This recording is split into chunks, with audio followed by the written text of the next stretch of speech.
Naranasan nyo na po ba na tila hindi na kasinlakas tulad ng dati ang inyong mga ereksyon? Ito ay isang katotohanan na hinaharap ng maraming kalalakihan na may edad 60 pataas na madalas ay tahimik na lang na sinasabing ganito talaga pag tumatanda. Pero paano kung sabihin ko sa inyo na ang pagbabalik ng lakas at kumpiyansang iyon ay hindi tungkol sa isang milagrosong gamot kundi sa pagtugon sa isang tahimik na kakulangan sa sustansya na karaniwan habang tayo ay nagkakaedad. Ang pangalan ko po ay Dr. Jose Reyes, isang manggagamot na dalubhasa sa pag-aalaga ng mga nakatatanda sa loob ng mahigit 30 taon. Inilaan ko ang aking karera sa pagtulong sa mga kalalakihan na harapin ang mga pagbabago na kaakibat ng pagtanda at humanap ng mga paraan upang manatiling malusog at masigla. Narito po ako upang sabihin sa inyo na ang tunay na sanhi ng panghihina ng ereksyon ay madalas na isang nakatagong kakulangan sa tatlong mahahalagang bitamina, mga sustansyang lubos na kailangan ng inyong katawan, ngunit nahihirapang sipsipin ng epektibo habang tumatanda. Ang tahimik na kakulangang ito ay hindi lamang nakakaapekto sa inyong performance. Maaari rin nitong bawasan ang inyong enerhiya, ang inyong kumpiyansa, at ang intimasya na inyong pinahahalagahan. Ang magandang balita ay ang tatlong susi na ito para maibalik ang likas na lakas ng inyong katawan ay ang vitamin D3, vitamin B12, at vitamin B1. Sila po ang mga behind-the-scenes workhorses na tumutulong buksan ang mga daluyan ng dugo, patalasin ang mga signal ng nerbiyos, at bigyan ng lakas ang mga kalamnan na mahalaga para sa isang matibay at pangmatagalang ereksyon. At higit sa lahat, ang mga ito ay natural, ligtas, at nakakagulat na madaling isama sa inyong pang-araw-araw na buhay. Sa mga susunod na minuto, ipapaliwanag ko sa inyo kung paano sinusuportahan ng bawat sa mga bitaminang ito ang inyong katawan. Tatalakayin natin kung paano ito inumin ng tama para sa pinakamahusay na mga resulta at ang mahahalagang paalala sa kaligtasan na dapat malaman ng bawat lalaki. Manatili po kayo sa akin dahil babalangkasin din natin ang isang simpleng pang-araw-araw na regimen na maaaring magdulot ng malaking pagbabago para sa inyong sexual health at sa inyong pangkalahatang sigla. Sabay nating tahakin ang landas na ito patungo sa panibagong lakas at pagnanasa. Bago po tayo magpatuloy, kung nakita ninyong kapaki-pakinabang ang impormasyong ito, hinihikayat ko kayo na mag-subscribe at i-on ang notifications. Sa ganitong paraan, hindi ninyo mapapalampas ang mga susunod na payo upang matulungan kayong mamuhay ng pinakamalusog at pinakamasigla. Ang inyong paglalakbay tungo sa mas mabuting kalusugan ay nagsisimula na ngayon. 1. Vitamin D3, ang pundasyon ng kalusugan ng kalamnan at mga daluyan ng dugo. Noong nagsisimula pa lang ako sa aking propesyon, napansin ko ang isang karaniwang problema sa maraming mga pasyente kong lalaki na mahigit 50 anyos panghihina, pagkapagod, at mga problema sa ereksyon na dati napakadali lang. Hindi lang ito tungkol sa pagtanda o pagbaba ng testosterone. Ang hindi alam ng marami ay halos wala ng laman ang kanilang katawan pagdating sa isang kritikal na sustansya, ang vitamin D3. Ang bitaminang ito ay higit pa sa isang simpleng suplemento. Gusto kong isipin ito bilang pundasyon para sa inyong mga kalamnan, mga daluyan ng dugo at sa huli para sa inyong sexual health. Ang vitamin D3 ay parang isang susi na nagbubukas sa potensyal ng inyong katawan. Ito ay may mahalagang papel sa kalusugan ng inyong vascular system, ang network ng mga daluyan ng dugo na nagdadala ng nagbibigay buhay na oxygen at sustansya sa bawat bahagi ng inyong katawan, kasama na ang ari ng lalaki. Ang isang ereksyon ay lubos na nakadepende sa kakayahan ng mga daluyan ng dugo na ito na mag-relax at bumuka upang makapasok ang dugo. Kung walang sapat na vitamin D3, bumabagal ang prosesong ito. Ang inyong mga ugat ay maaaring manigas, humina ang sirkulasyon at ang mga kalamnan na tumutulong upang mapanatili ang dugo para sa ereksyon ay nawawalan ng lakas. Ito ang pangunahing dahilan kung bakit maraming kalalakihan na higit sa 100 ang nakararanas na ang kanilang mga ereksyon ay hindi na kasintigas o kasintatag tulad ng dati. Ngunit hindi lang ito tungkol sa daloy ng dugo. Ang vitamin D3 ay direktang nakaka-impluwensya rin sa paggana ng inyong mga kalamnan. Tinitiyak na ang inyong muscle fibers ay gumagalaw ng maayos at ang inyong mga nerbiyos ay nagpapadala ng mga signal ng walang palya. Isipin ninyo ito bilang isang konduktor ng orkestra na tinitiyak na bawat instrumento ay tumutugtog ng sabay-sabay para sa perpektong pagtatanghal. Kung wala ang konduktor, sintonado ang musika sa inyong katawan, nangangahulugan ito ng panghihina ng kalamnan at sablay na mga nerbiyos na lalong nagpapahirap na makamit at mapanatili ang isang ereksyon.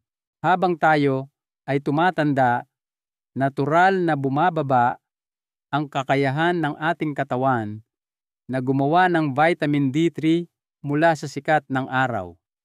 Numnipis ang ating balat at ang ating atay at bato, ang mga organo na responsable sa pag-convert nito sa aktibong anyo ay bumabagal. Idagdag pa riyan ang mas kaunting oras sa labas o ang masugid na paggamit ng sunscreen at meron kang perpektong sitwasyon para sa isang kakulangan. Ito ay dumarating ng tahimik, madalas na hindi napapansin hanggang sa ang mga epekto ay hindi na maikakaila. Marami akong pasyente tulad ng isang Ginoo na nagngangalang Mang Roberto na nagkuwento sa akin tungkol sa kanyang pagkadismaya dahil sa pagkawala ng kanyang balanse o hirap sa pag-akyat ng hagdanan para lang matuklasan sa huli na lubhang mababa ang kanyang mga antas ng vitamin D3. Hindi nagkataon na ang mga lalaking ito rin ay madalas na nakakaranas ng mas mahinang ereksyon. Ang magandang balita ay maaari itong maibalik. Ipinakita ng mga pananaliksik, kabilang ang mga pag-aaral, na ang pag-inom ng 800 IU lang ng vitamin D3 araw-araw sa loob ng ilang linggo ay maaaring magresulta sa 19% na pagtaas ng lakas ng binti at mas mahusay na balanse sa mga nakatatanda. Ang pinabuting lakas ng kalamnan at daloy ng dugo na iyon ay direktang nagreresulta sa mas matibay na mga ereksyon. Tumutulong din ang vitamin D3 na bawasan ang pamamaga, isang karaniwang sanhi ng mga problema sa vascular na maaaring makasira sa delikadong lining ng mga daluyan ng dugo. Kaya ano ang itsura ng perpektong routine. Inirerekomenda ng mga eksperto ang pagitan ng 800 hanggang 2,000 IU araw-araw para sa mga lalaking higit sa isintam, depende sa estado ng kalusugan at kasalukuyang antas ng bitamina. Pinakamainam na inumin ito sa umaga o maagang hapon kasama ng pagkain na may malusog na taba tulad ng itlog o olive oil upang mapataas ang absorpsyon. Ang pag-inom nito ng gabi na ay maaaring makagambala sa pagtulog, bagamat makakakuha kayo ng kaunting vitamin D3 mula sa matatabang isda at fortified na gatas, mahirap makakuha ng sapat mula sa pagkain lamang. Kaya naman, madalas na kailangan ang suplementasyon. Gayunpaman, napakahalaga na subaybayan ang inyong mga antas sa dugo sa tulong ng inyong doktor upang maiwasan ang sobrang pag-inom na maaaring magkaroon ng mga side effect. Nakita ko na ang hindi mabilang na mga lalaki na muling nagkamit hindi lamang ng lakas ng kanilang ereksyon, kundi pati na rin ng kanilang pangkalahatang kumpiyansa at sigla sa buhay, matapos itama ang kanilang kakulangan sa vitamin D3. Ito ay isang emosyonal na pagbabago, tulad din ng isang pisikal na pagbabago. Ngunit ang vitamin D3 ay simula pa lamang. Habang inihahanda nito ang inyong mga kalamnan at daluyan ng dugo, kailangan ng inyong mga nerbiyos ang tamang suporta upang makapaghatid ng mga signal ng epektibo. Dito na papasok ang ating susunod na mahalagang bitamina. 2. Vitamin B12, ang pampalakas ng komunikasyon para sa mga nerbiyos at reflexes. Kapag may mga lalaking lumalapit sa aking opisina na nahihirapan sa kanilang sexual performance, isa sa mga unang bagay na isinasaalang-alang ko ay ang kalusugan ng kanilang nervous system. Alam niyo po, ang mga ereksyon ay hindi lamang tungkol sa tubo. Nakasalalay ito sa napakalinaw at mabilis na komunikasyon sa pagitan ng inyong utak at ng inyong ari. Dito tunay na game changer ang vitamin B12. Hindi ko po maididiin ng sapat kung gaano karaming kalalakihan na may edad isita pataas ang dumaranas ng kakulangan sa B12 nang hindi namamalayan na ninanakaw na pala nito ang kanilang sigla. Ang vitamin B12 ay mahalaga para sa pagpapanatili ng proteksyon na bumabalot sa inyong mga nerbiyos na kilala bilang myelin sheath. Isipin niyo po ito bilang goma na nakabalot sa isang kable ng kuryente, pinapanatili nitong malakas at mabilis ang signal. Kung walang sapat na B12, ang balot na ito ay numinipis. Ang mga signal ng nerbiyos ay humihina o nagiging pabago-bago at ang maselang komunikasyon na kailangan upang simulan at mapanatili ang isang ereksyon ay nagsisimulang masira. Maaari itong magdulot ng mga sintomas tulad ng pamamanhid pangingilig o isang nakakadismayang pakiramdam na ang iyong katawan ay hindi tumutugon sa paraang gusto mo. Napakaraniwan na magkaroon ng kakulangan nito pagkatapos ng edad 60. Habang tayo ay tumatanda, ang ating tiyan ay gumagawa ng mas kaunting asido na kailangan upang maabsorb ang B12 mula sa pagkain. Kung umiinom kayo ng mga karaniwang gamot na nagpapababa ng asido sa tiyan tulad ng mga antacid o proton pump inhibitors, mas mataas pa ang inyong panganib. Bukod dito, kung ang inyong dieta ay mababa sa mga produktong mula sa hayop, maaaring hindi kayo nakakakuha ng sapat Maaari kayong makaranas ng mga sintomas tulad ng pagkapagod, problema sa balanse o pagiging makalimutin sa loob ng maraming taon at iisipin lang na ito ay dahil sa pagtanda, gayong sa katotohanan ay humihingi na pala ng tulong ang inyong mga nerbiyos. Naaalala ko ang isang pasyente, si Mang Guillermo, isang lalaki na nasa huling bahagi ng kanyang 60s na nagsisimulang mawalan ng balanse at labis na nadidismaya dahil humina na ang kanyang mga ereksyon. Nang suriin namin siya, natuklasan naming kritikal na mababa ang kanyang mga antas ng BWD.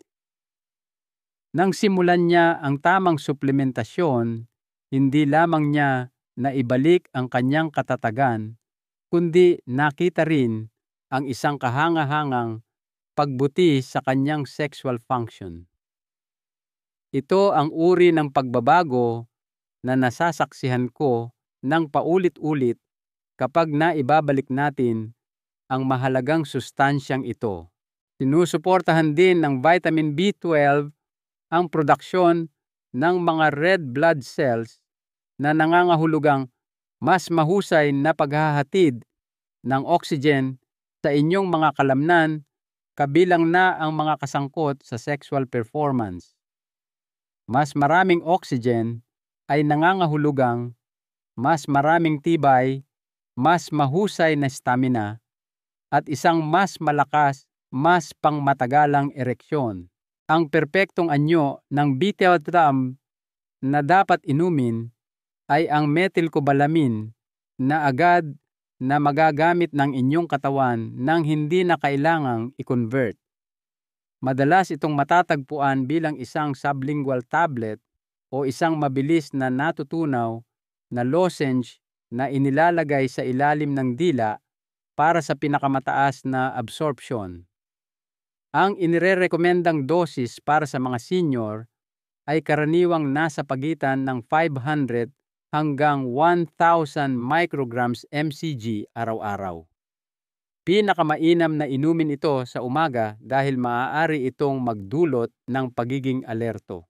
Bagamat ang B12 ay water-soluble at karaniwang ligtas, laging matalinong pag-usapan ito sa inyong doktor upang masubaybayan ang inyong mga antas, lalo na kung meron kayong ibang mga gamot na iniinom.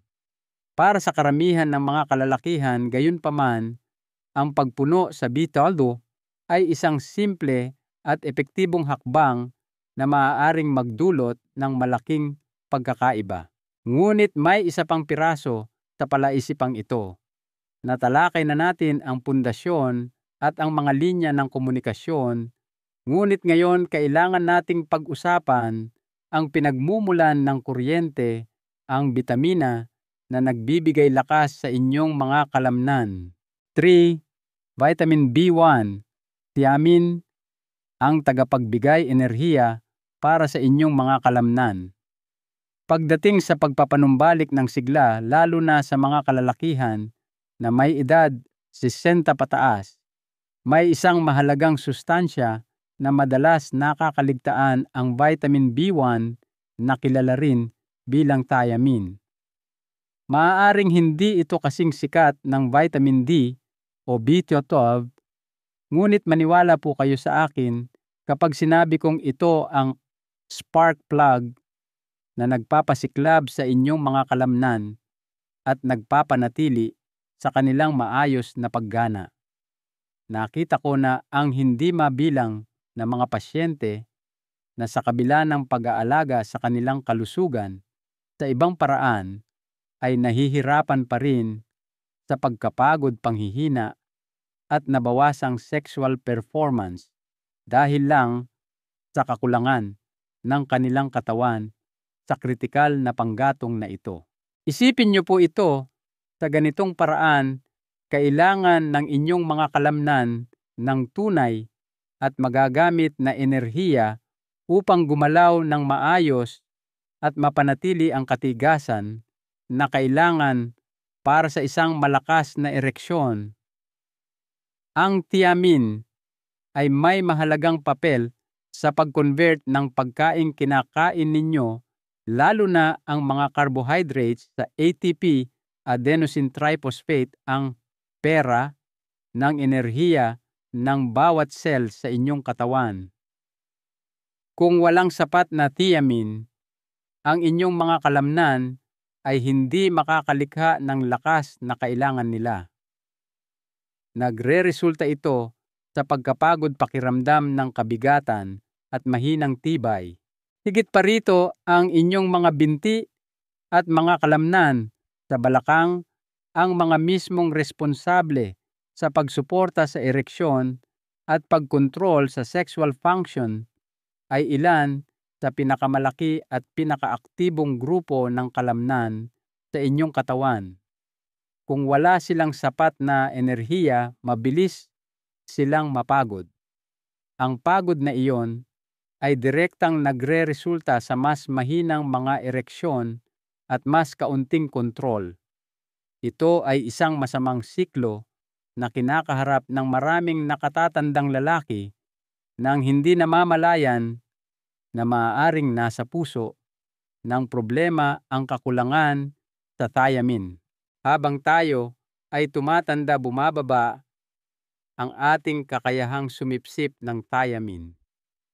Ang mga kadahilanan tulad ng pag-inom ng alak, ilang mga gamot, at hindi magandang dieta ay maaaring lalong magpalala ng sitwasyon. May mga pasyente akong naglalarawan na parang hinihila ang kanilang mga binti o kahit ang mga simpleng paggalaw ay nakakapagod na. Minsan ay nagrereklamo rin sila ng pamumulikat o hirap sa pag-akyat ng hagdan. Lahat ay mga klasikong senyales na nahihirapan ang kanilang muscle metabolism. Sinusuportahan ito ng mga siyentipikong pag-aaral na nagpapakita na ang thiamine supplementation sa mga senior ay maaaring humantong sa pinabuting tibay ng kalamnan at mas kaunting pagkapagod. Sinusuportahan din nito ang paggana ng nerbiyos na tumutulong na mapanatili ang maayos na koordinasyon at reflexes na mahalaga para sa sexual performance.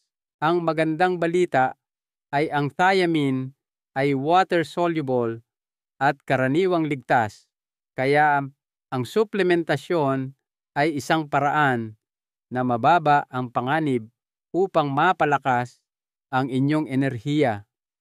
Ang pang-araw-araw na pag-inom ng 1.2 mg ay karaniwang inirerekomenda para sa mga lalaking may edad 60 pataas, bagamat ang mas mataas na therapeutic doses ay minsan ginagamit sa ilalim ng medikal na pangangasiwa.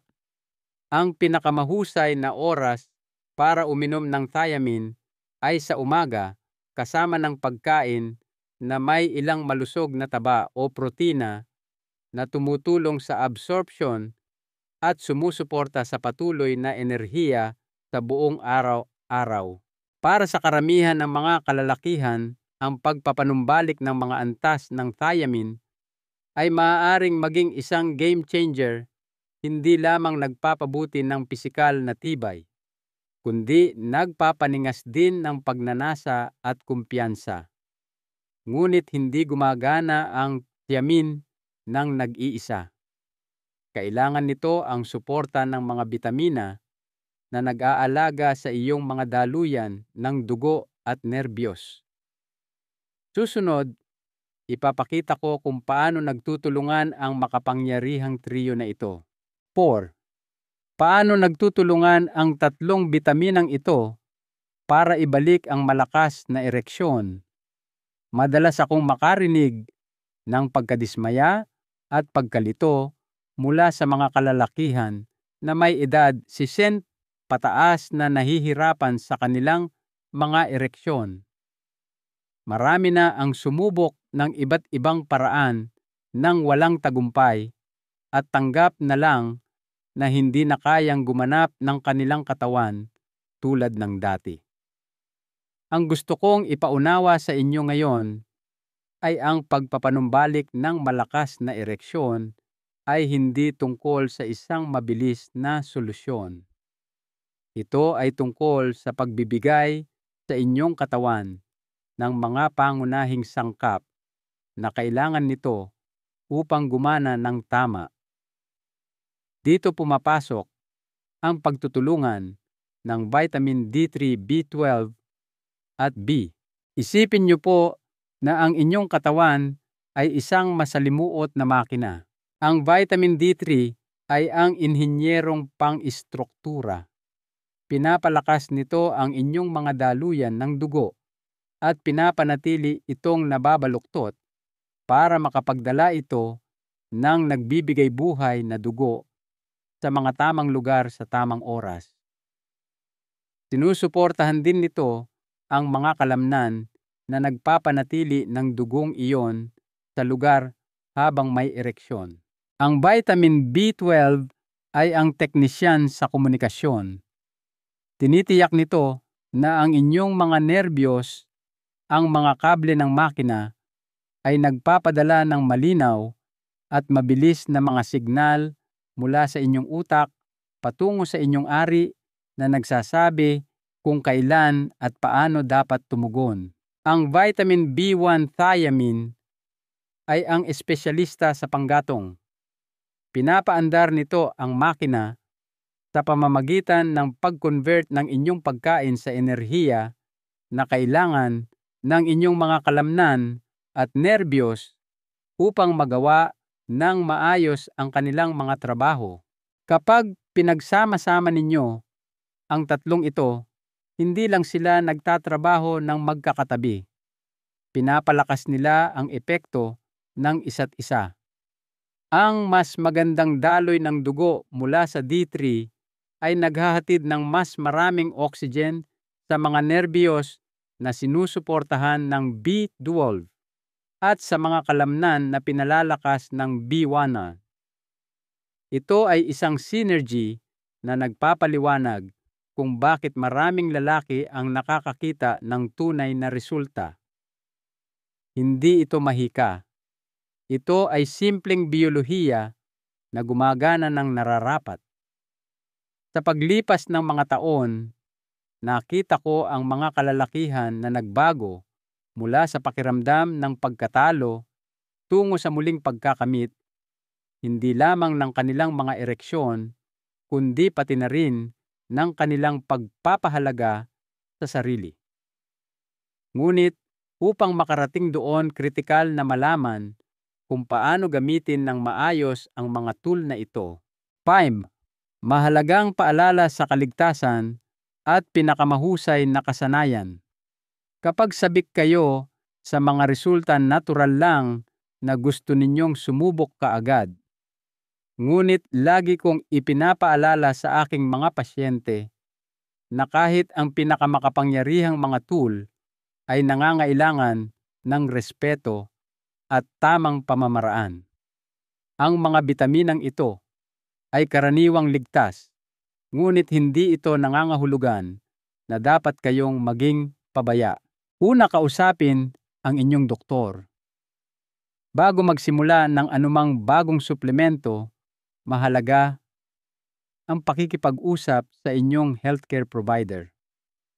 Partikular na importante ang mga pagsusuri sa dugo para sa vitamin D3 dahil ito ay fat-soluble na nangangahulugang ang sobrang dami ay maaaring maipon sa inyong katawan.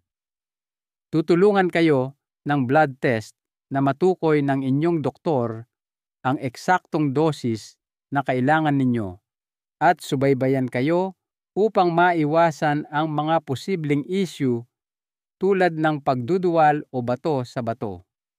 Ang vitamin B12 at B1 ay water-soluble kaya karaniwang inilalabas ng inyong katawan ang hindi nito kailangan, kaya bihira ang overdose, ngunit matalino pa ring manatili sa mga inirerekomendang dosis. Pangalawa, ang tamang oras at pagiging pare-pareho ay susi. Ang vitamin D3 ay dapat inumin kasabay ng pagkain na may kasamang malusog na taba tulad ng avocado mani o olive oil upang matulungan ang inyong katawan na ma-absorb ito. Ang vitamin B12 at B1 ay pinakamahusay na inumin sa umaga o maagang hapon dahil maaari silang magpalakas ng pagiging alerto at posibleng makagambala sa pagtulog kung iinumin ng gabi na.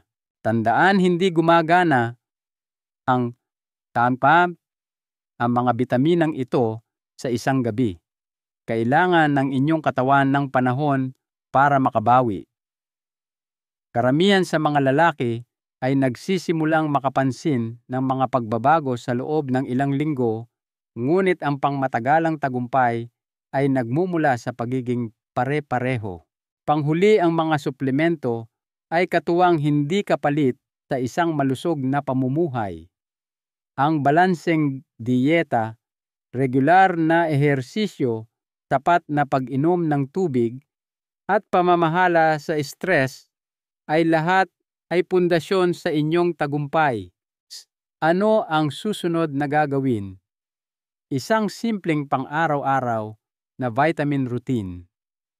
Pagsama-samahin natin ang lahat ng ito sa isang simple at praktikal na pang-araw-araw na routine na para sa inyo. Umaga, kasabay ng almusal, inumin ang inyong vitamin D3, 800 to 1,000 IU, at ang inyong vitamin B1 thiamine, 1.2 mg galin. Isabay ito sa isang masustansyang almusal na may kasamang malusog na taba upang matiyak na maabsorb ng maayos ang D3. Tanghali o maagang hapon, inumin ang inyong vitamin B12 501 mcg. Ang anyong sublingual sa ilalim ng dila ay mahusay para sa epektibong absorpsyon. Ang kagandahan ng rutina na ito ay ang pagiging simple nito. Sa pamamagitan ng pag-inom ng mga bitaminang ito sa pare-parehong oras, lumilikha kayo ng isang ritmo na sumusuporta sa mga natural na pag-andar ng inyong katawan. Hindi lang kayo basta umiinom ng tableta, gumagawa kayo ng isang pang-araw-araw na pangako sa inyong kalusugan at sigla. Karamihan sa mga lalaking masigasig na sumusunod dito ay nagsisimulang makapansin ng mga pagbabago sa loob lamang ng ilang linggo, hindi lamang sa mas malakas na ereksyon, kundi pati na rin sa mas magandang enerhiya, mood at paggalaw. Isipin ninyo na gumigising na may mas maraming enerhiya, mas magaan ang pakiramdam, at mas may kumpiyansa sa inyong mga intimasiyang sandali. Iyan po ang potensyal na naghihintay sa inyo. Isang huling salita mula sa inyong doktor. Habang tayo ay nagtatapos, gusto ko kayong iwanan ng isang huling pag-iisip at isang mahalagang aral sa buhay. Ang pagtanda ay isang katotohanan ng buhay, ngunit ang paghina ng sigla at kalusugang sexual ay hindi isang bagay na kailangan ninyo na lang basta tanggapin. Nasa inyo ang kapangyarihan na kontrolin at bawiin ang kumpiyansa at koneksyon na nagpapayaman sa buhay. Ang mga kwentong nasaksihan ko tungkol sa mga lalaking muling natuklasan ang pagnanasa at pagpapahalaga sa sarili pagkatapos ng maraming taon ng pakikibaka ay isang malakas na paalala ng kakayahan ng katawan na bumangon. Ang pinakamahalagang aral na natutunan ko sa lahat ng taon ko sa propesyon ay ito: kayo ang punong ehekutibo ng inyong sariling kalusugan. Ang paggawa ng maliliit at tuloy-tuloy na hakbang tulad ng mga tinalakay natin ngayon ay isang gawa ng paggalang sa sarili at pagbibigay kapangyarihan. Ito ay isang deklarasyon na karapat-dapat kayong mamuhay ng buo at masigla sa bawat edad. Gusto ko pong malaman ninyo na hindi kayo nag-iisa sa paglalakbay na ito. Gusto ko sanang marinig ang inyong mga saloobin o tanong sa mga komento sa ibaba. Ang inyong mga kwento at karanasan ay bumubuo ng isang komunidad kung saan lahat tayo ay maaaring matuto at humugot ng lakas mula sa isa't isa. Ang pagbabahagi ng inyong paglalakbay ay maaaring magbigay inspirasyon sa iba na maaaring naliligaw ng landas. Kung nakita ninyong nakakatulong ang usapang ito, mangyaring isaalang-alang ang pagbabahagi nito sa isang kaibigan, kapatid o sino mang lalaki sa inyong buhay na sa tingin ninyo ay makikinabang. Madalas ang mga kalalakihan ay nagdurusa sa katahimikan at ang isang simpleng pag-share ay maaaring maging pampalakas loob na kailangan nila upang simulan ang kanilang sariling paglalakbay pabalik sa lakas. At syempre, ang pag-subscribe sa channel na ito ay titiyak na hindi ninyo mapapalampas ang ating mga talakayan sa hinaharap tungkol sa pamumuhay ng malusog at kasiyasiya pagkatapos ng edad 60. Salamat po sa pagtitiwala ninyo sa akin at sa inyong oras ngayon. Ang inyong paglalakbay tungo sa panibagong lakas at kumpiyansa ay nagsisimula sa desisyon na gawin ang unang hakbang. Karapat-dapat po kayo rito.